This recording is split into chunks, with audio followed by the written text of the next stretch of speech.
Here is a box of free cables and things given to me by my third cousin recently. He was getting ready to get rid of them anyway, and then when he heard I like using radios and everything, he offered to give them to me instead, and of course I accepted. On top is actually a charging cable from my grandmother. And here are a couple of other things I got from her apartment as well. There's these incandescent light bulbs, which both work, and neither of which were inside of this box. I just found them both loose in her storage closet.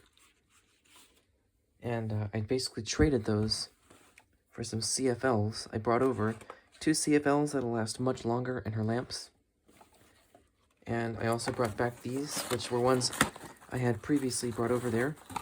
And she didn't like them because they are the daylight, so-called daylight at least, bulbs. Also known as 5000K bulbs. So anyway, first up here is some more cords, actually a bunch of cords for my grandmother's cell phone, just like that first one.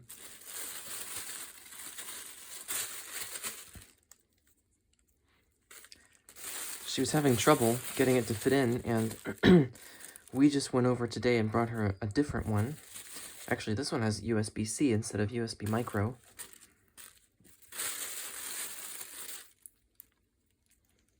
But at the same time that he dropped off this box of stuff for me, my third cousin also brought those cables in hopes that some of them might work on her cell phone. Now here is something really exciting. It's an actual weather radio. It is unbranded, but I couldn't resist taking a look at this already, and it does seem to work decently well. It's got a USB-C cable, which is one of the tiniest cables that I've ever seen. It's decently long. I'd say that's about 16 inches long. And it's USB-C. And we've got a manual, which is probably going to have some good English in it, so let's take a look.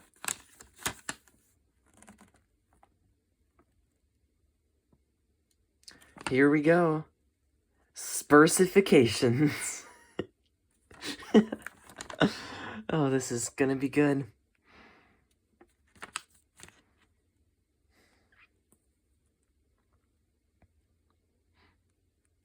Extend the antenna to get better signal. I don't know why they wouldn't have just moved that down a line. Green tune indicator will turn on when a channel is properly selected.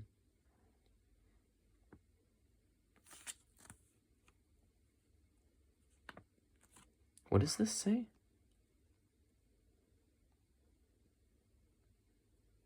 I guess that's supposed to say tuning indicator. It's just misprinted or something. Right there.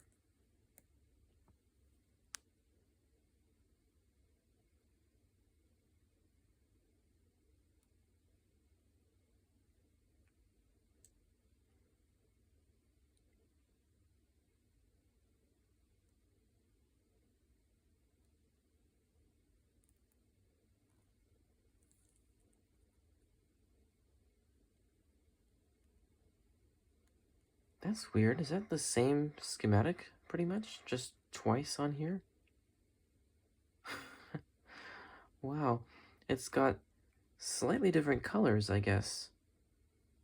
And this one, or it's got a slightly different design for the speaker, it looks like. On this one it uses holes, and on this one it uses lines, and that's what this one has.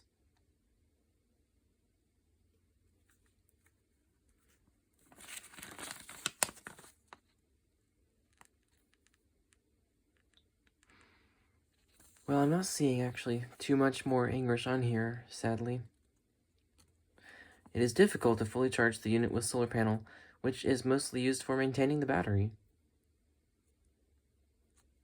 It's an odd statement right there. It is also advisable to turn off or to turn the radio off when charging. The solar panel has a lifespan of more than 25 years when used for 6 hours per day, which I highly doubt. To charge the radio, insert the supplied USB cable into the USB power source. Oh, now it's calling it a micro USB connector. That's not micro USB, that's USB-C.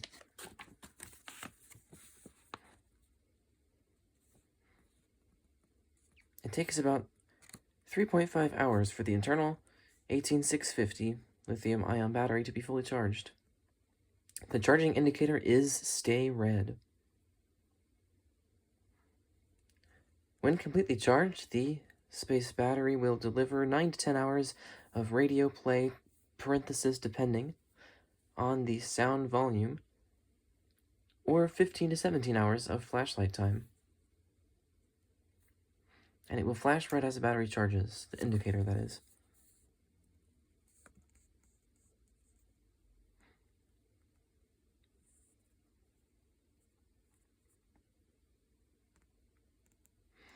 Wind the hand crank at a speed of 130 to 150 RMP per minute for power to be generated.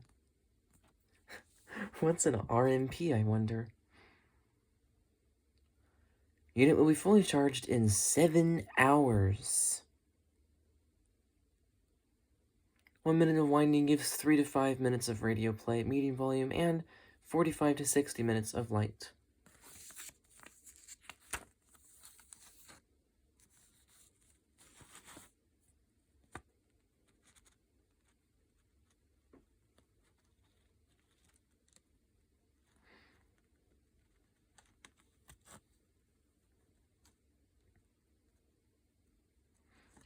This feature is only for charging the USB devices during emergency. Do not use it as a normal power bank.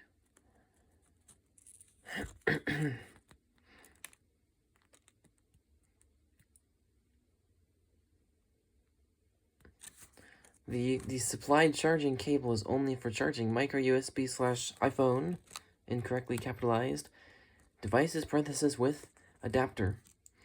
Other USB devices should be charged using original charging cable. For the specifications, they all look pretty good. Product material is ABS/PC/PVC.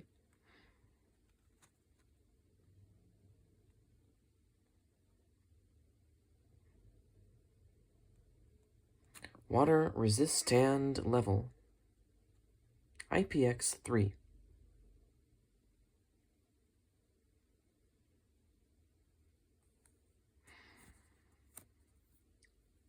Dropping this radio can cause injury or damage. The unit will not resist strong impact or contact with corrosive liquids. This radio is not waterproof, just water resistant. And it was actually properly hyphenated. Keep the unit dry as moisture and liquids can damage it. That did not have a comma properly inserted. Wind the crank for 3 to 5 min before use to activate and key the internal battery healthy. This crank radio has a full 12-month warranty against manufacturing defects. The warranty period begins from the date of purchase. Well, okay, that's that. That wasn't really uproariously funny, but that had some typos in there. So let's go ahead and check out this radio.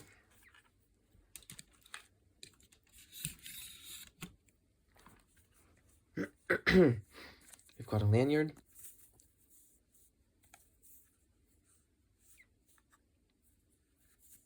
And there's a screen protector on the dial here.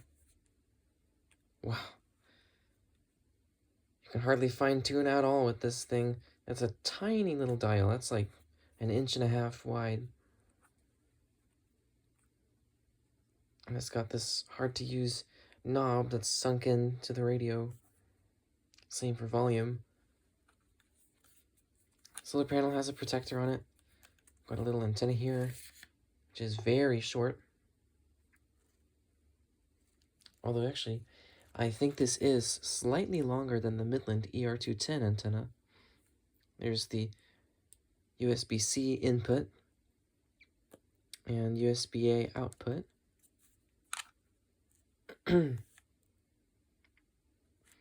It's got an icon of a really unusual looking cell phone. Typically, they would have had bigger screens.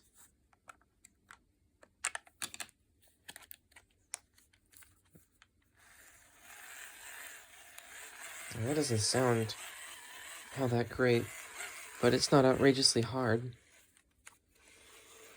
There's a low battery light that's turning on.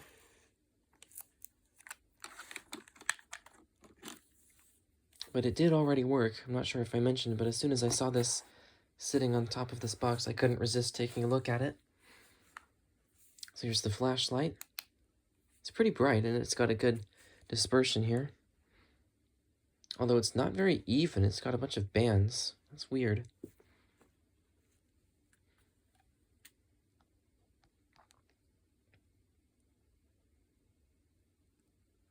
And it's just on and off. Simple. Nice. Antenna's got a full range of motion.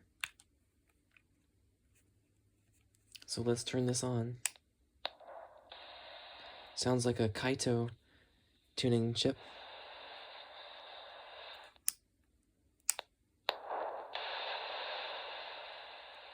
And we are on weather band. You can hear the DSP chip switching, because this is an analog tuner. It's basically combining the downsides of both. You've got the imprecise readout of the dial, and the non-fine tuning, and sometimes finicky, actually very often finicky, DSP chip. A 50% chance of showers. Highs in the upper 50s. Lows in the mid-30s. It's getting good reception on whatever that is. As I move it around, there's hardly any static. Oh good, that was actually KXI-22. That station is pretty far away. This is my main one, WXJ-53. 15 miles an hour with gusts up to 30 miles an hour. It's got an appreciable volume Chance too. of rain 70%. And now the extended forecast. And it's not getting too much static either on WXJ-53. Now let's go to KEC-80. Highs in the lower 60s. Lows around 40. That's pretty loud. Friday and Friday night, partly cloudy. A 40% chance of showers. And the speaker doesn't sound either bad or good, I would say. The mid-40s. Especially with the decent volume. It's not too bad. The mid-60s. I mean, for what this is. In the upper 40s. For more detail. Of course, this doesn't have weather alert, which makes this kind of a pointless radio in my collection. But as I said, this was in a free gift of stuff that my relative was already giving away. I'm not complaining about it. I'm just saying, probably, I'll give this to my dad to keep in his car when he goes to the office. The normal high is 57. Because having a weather radio that can at least tune in like this, and it seems to get pretty good reception, especially with how short the antenna is, having a radio like this is essential. Let's check out FM. Of hearing false advertising. Tree weather.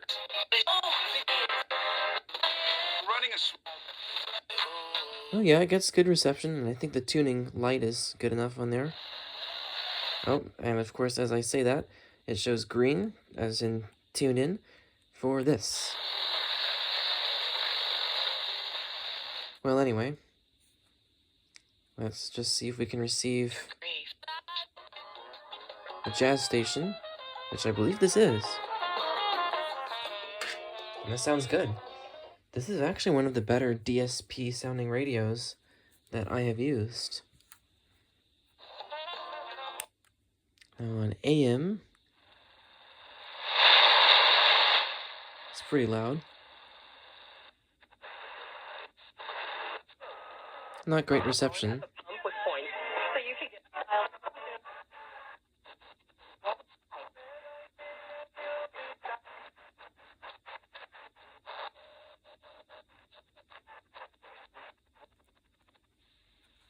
Didn't sound like it had the best selectivity either. Yeah, I don't think it has good selectivity on AM. Huh, does it look like that low battery light's glowing to you?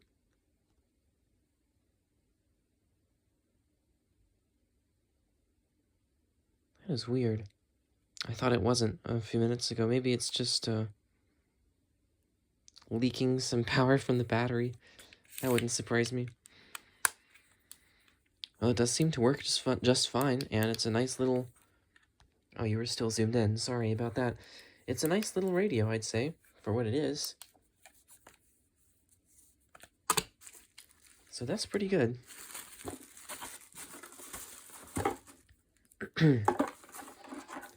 Now let's get into all these cables. I'll go ahead and raise you back up here so you can see what I am getting out of this box.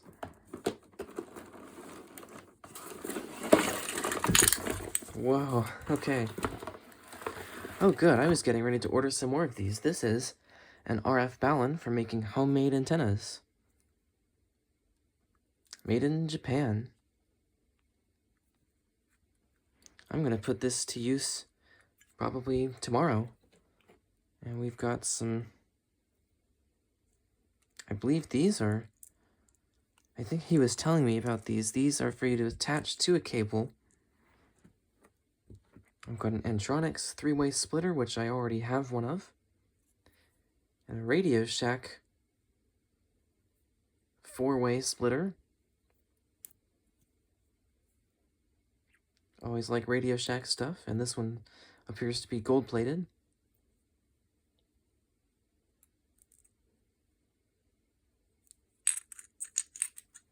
So those are good.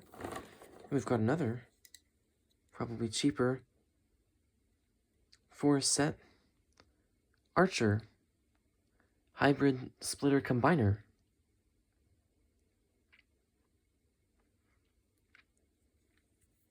Or perhaps this is just older, but it does sound pretty hollow compared to these.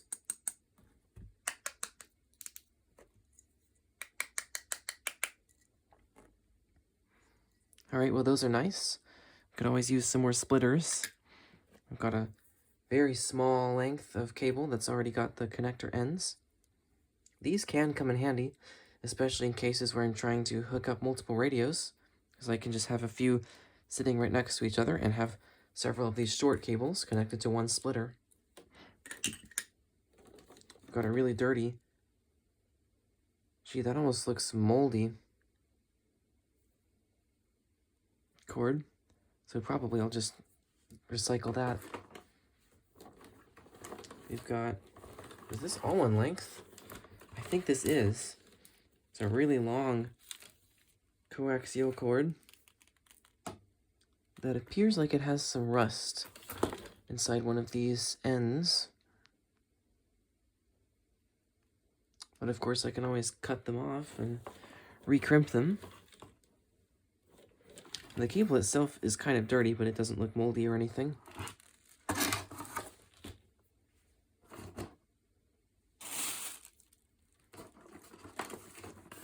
Let's see what we have next. That's a push-on connector. So this is basically the same thing as one of these, except it's got a different type of connector.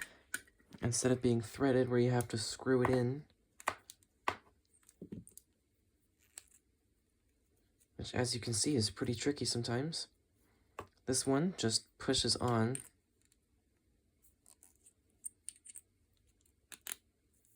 But of course the connection's not as secure. This one's pretty tight, so this will be just fine for indoor use. But for outdoor use, you'd want to have one that actually screws in place. But this one is really nice because the cable itself is very flexible, which none of my other... I think these are called RG6. Anyway, none of my other cables with F-type connectors are very flexible at all. They're very stiff and rigid. Oh, and this one also, and this these two fell out. I didn't see these until just now. We've got another Archer thing, and this one is a 2-set coupler combiner. And this one is another push-on cable. Looks longer than the one I just looked at. Yep, this is probably a 4-foot long one. Or maybe 5 feet. Whereas this one, yeah, actually, I think this one is a 5-foot cable, and this one appears to be a 4-foot one.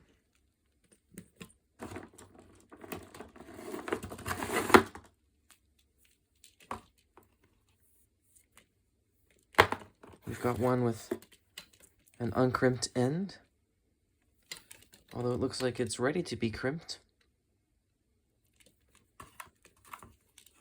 And other end is crimped.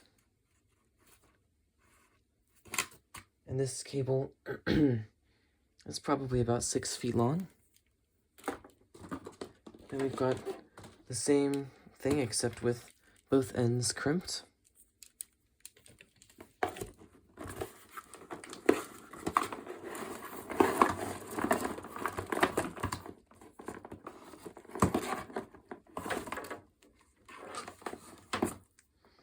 Next, another push-on one, this time with fully insulated connectors, which are extra bulky, but do still fit next to each other on a splitter.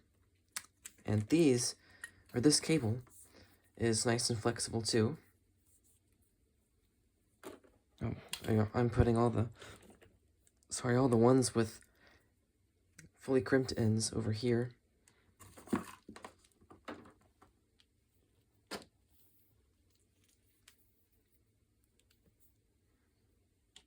Here's an old computer cable. I don't know what this is called, but it's got 5 or 6 pins. Oh no, one of those was just the outer part. It's 4 pins, actually.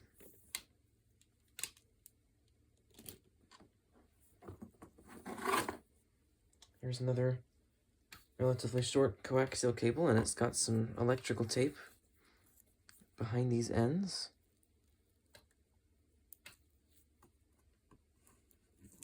I've been checking the connectors for corrosion. I think a couple of these had some... It's hard to tell if it's just kind of oxidized or actually corroded. I don't think any of them have real corrosion, so that's good. I've got another of those 4-pin cables.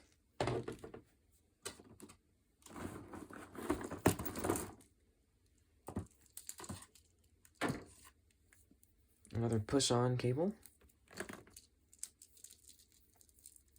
And another standard F-type cable. This one is about 3 feet long.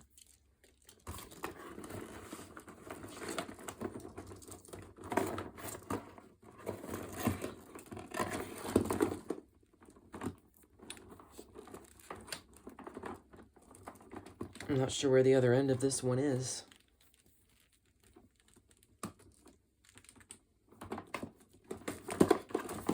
There we go, that's another push-on cable, and this one's pretty long.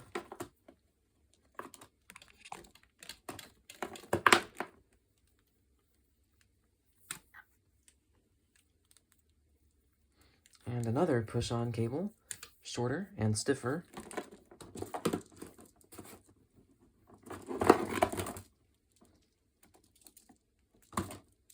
Here's a short F-type cable.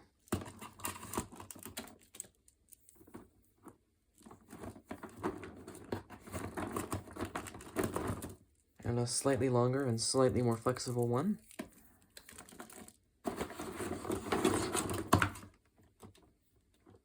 Gosh, there are a lot of cables in here. This is really great. We've got another F-type cable, a little longer.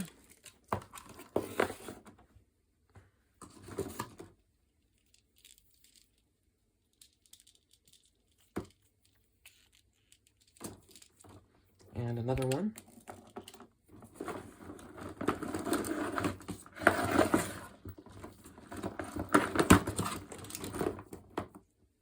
And another one.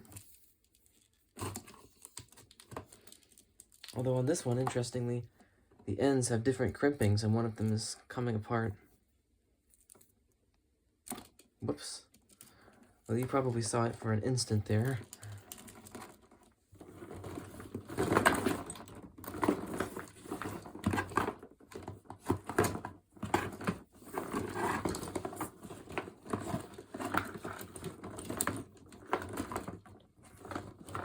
Here's a somewhat long F-type cable.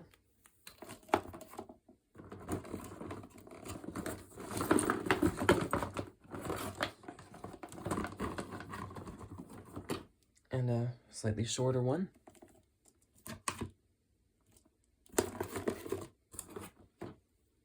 And here's another splitter. This one is in Amphenol Broadband Solutions. And it has a Spectrum cable already screwed onto it. This one does have a bit of, I'm not sure, corrosion or powder or something on it.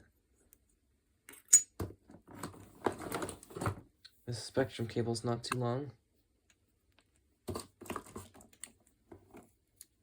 but it's got actual plastic ends. For some reason, this side of this one is kind of torn up. But that makes it a lot nicer to screw on and off, because it's so much of a bigger and slightly less hard surface. There's a very thin push-on cable, and it's missing one end, or one connector. A short and stiff F-type one with some taped-on connectors. Well, they're not, held in place with the tape, but they have tape on there.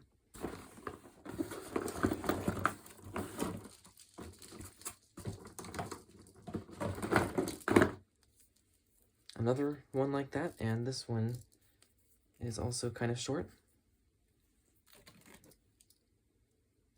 We've got another F-type cable, but it's not the same type, and they've got some really shiny gold-plated ends, and it's actually got a twist tie on it.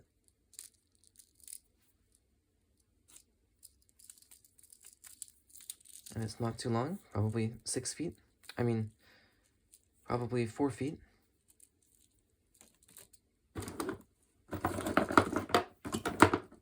Here's another flexible, short, push-on cable. A relatively short F-type cable.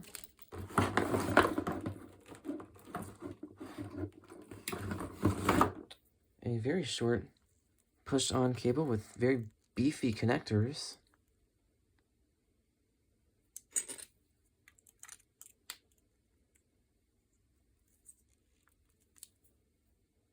That actually gives a pretty strong connection. That's pretty firm.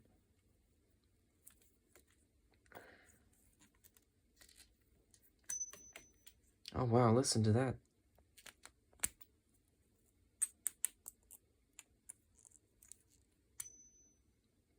When I take it off, it just resonates. That's cool.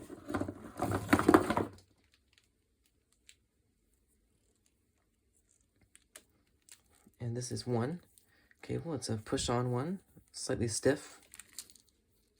And a standard RG6 or a F-type connector one.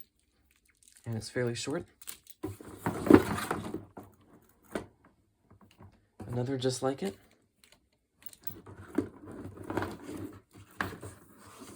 And one that is much longer.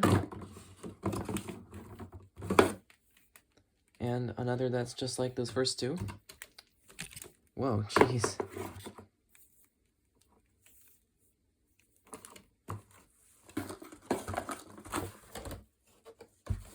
And finally, 3 things. A very short coaxial cable with some very small connectors. One of which has the crimp in a different spot than the other one. Extremely short ready to be crimped, but not crimped length of coaxial. And another one just like that one that had a twist tie on it, which of course has its own twist tie. So there we go. That is it for this amazing haul of free coaxial cable supplies from my third cousin. Plus this weather radio with AM and FM and a flashlight and solar panel. And of course the hand crank, but that's basically useless. Alright, thank you for watching.